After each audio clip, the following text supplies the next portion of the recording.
Hello guys! Kain tayo! Yan! Tonight we have sinangag with frozen veggies at saka marinated chicken. There you go. Mga kamis. Nakakatuwa. Dahil sa dami ng kalamansi ko nung nakaraan, nag-isip ako ng paraan kung paano ko siya i-store. Ngayon, ang ginawa ko, piniga ko silang lahat. Kasi dati, sabagay, meron pa nga ako ilang piraso dyan, yung buo pa. Sabi ko, dati, in-store ko lang siya ng ganyan sa isang lalagyan sa ref. Nabubulok isa-isa, lumalambot siya, tapos nagkakaroon ng spot, tapos nabubulok na siya. Ngayon, sabi ko, paano kaya? Kasi dami nun eh, dami na kalamansi. Sabi ko, paano ko kaya ito may store na hindi siya masisira? Ang ginawa ko, piniga ko lahat, no? Piniga ko lahat. Ang iniisip ko, ilalagay ko siya sa, sa ice cube maker ba? Yung hulmahan ng yelo. Tapos, i-freeze ko. Kaya lang, ang dami eh. Matrabaho. So, ang ginawa ko, piniga ko lahat. Inilagay ko sa lalagyan. At saka, inano ko sa tubig. Pinakuluan ko ba? Parang ganun. Sa mainit na tubig. Tapos, after that, nung lumamig siya, nag-seal siya. Ngayon ko lang binuksan para mag-marinade nito. Aba, talagang na-retain yung kanyang asim. Tuwa ako. Di ba? Ayan o. O, di ba? Pure calamansi juice. Ready anytime kung kailan ko kailanganin. Di ba? Oh, wagi. So, next time, malamang ang lemon, because mom has plenty of lemon, ay ganito rin ang gagawin ko. Diba?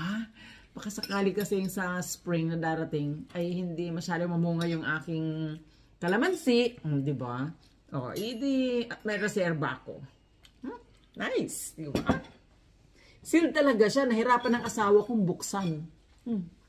Kaya, mapipreserve talaga siya ng maayos. Sarap talaga pag kalamansi ang pinamamarinade.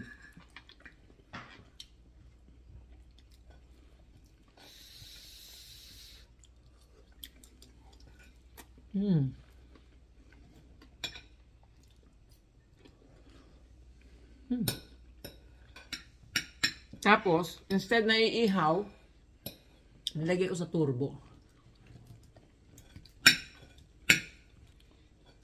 Pag ihaw kasi, mahirap.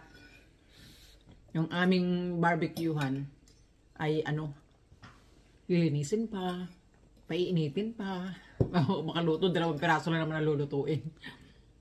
Tapos kung magpaparingas ka naman, halimbawa, meron kang charcoal, di ba? Ang tagal din.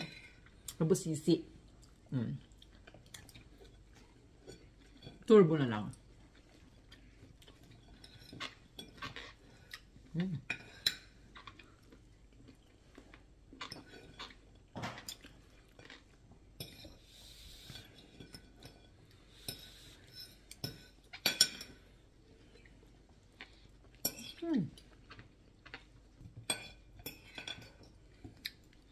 Yun nga lang, kapag niluto sa charcoal, mas mabango siya, no?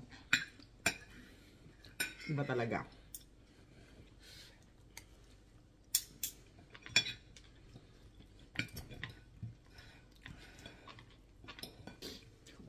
So, itong kalamansi, 4 na ganitong size ang nagawa ko. Which is, nung mineasure ko para sa marinade ko, ang laman ng isang ganito ay 3/4 cups. 4 na ganito. Diba? Sarap.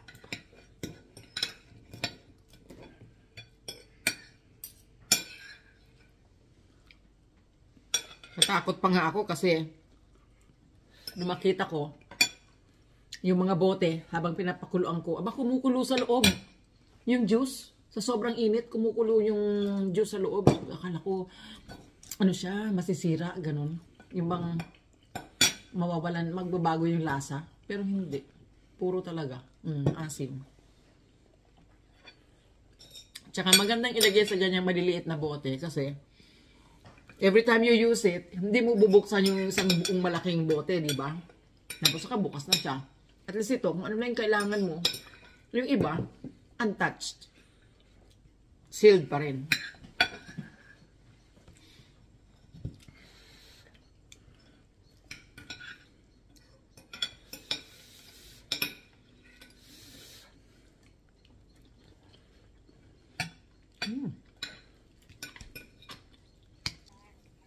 Love you, bye.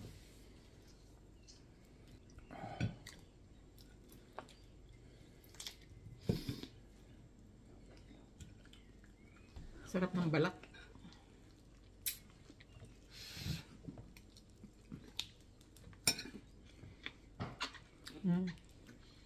May napuna ko yung mga nagbubukbang na sandamakmak na pagkain na nasarap nila. Tapos they try to finish it all, kainin lahat. Hindi talaga tama. Kasi gluttony yun eh. Katakawan.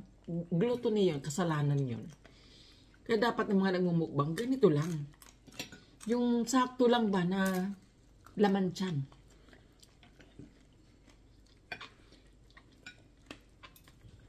Kaya tinan nyo, ang daming nadidisgrasya. Nakakaawan man. Kasi gusto nilang kumita ng pera. Ngayon, wala na sila. Eh, paano pa? Di ba? Wala na. Walang silbi. Kaya, dapat, yung sakto lang ba? Hindi ko naman pinangarap na ang mga videos ko ay maglaman ng mga ganito, may kumakain ako. Ewan ko. Naging, sa dami nung ako'y nag-umpisa nitong pagbablog, sa dinami ng sinubukan kong mga bagay-bagay para malaman ko ano magkiklik talaga sa mga tao. Ito ang, ito ang nag-click.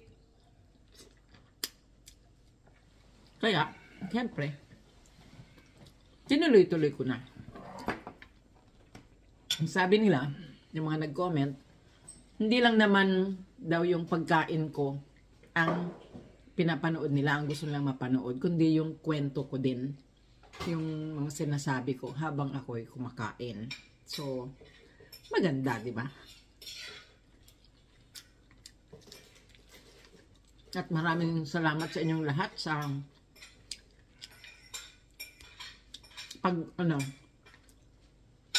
pag-patronize sa aking mga palabas. Hindi yun para ipagmayabang yung aking mga kinakain kasi, di ba, nakita nyo naman, simple lang naman ang mga pagkain ko. Hindi naman siya espesyal, hindi mamahalin, hindi, alam nyo yun, walang pag araw-araw lang talaga na ulam na pagkain. Ganon. Kaya,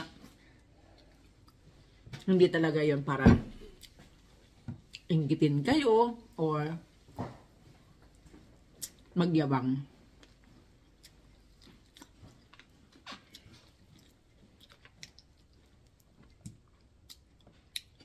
Kumbaga, sinishare ko lang sa inyo yung daily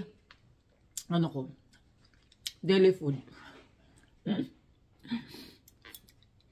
Mag-araw-araw kong kinakain. Ganon. Para magkaroon na rin kayo sigurong makatulong, nagbigay ng tip kung anong pwedeng kainin, di ba, kapag minsan yun at yun ang kinakain natin, di ba, monotonous. Ako din ganon eh. Kaya naman, nagsisearch ako doon kay YouTube. Di ba? Makakuha ng mga suggestion. Para maiba naman.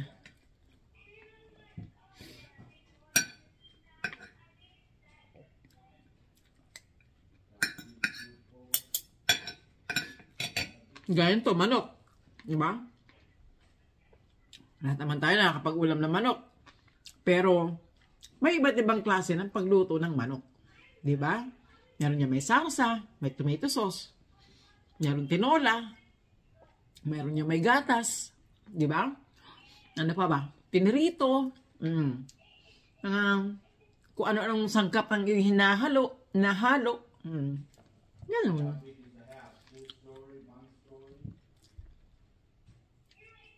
Hindi kailangan mamahalin. Nasa atin yun paano pasasarapin. At magaling tayo dyan. Mag-invento. Lalo na ako sa invento ako. Importante, luto. Huwag lang hilaw.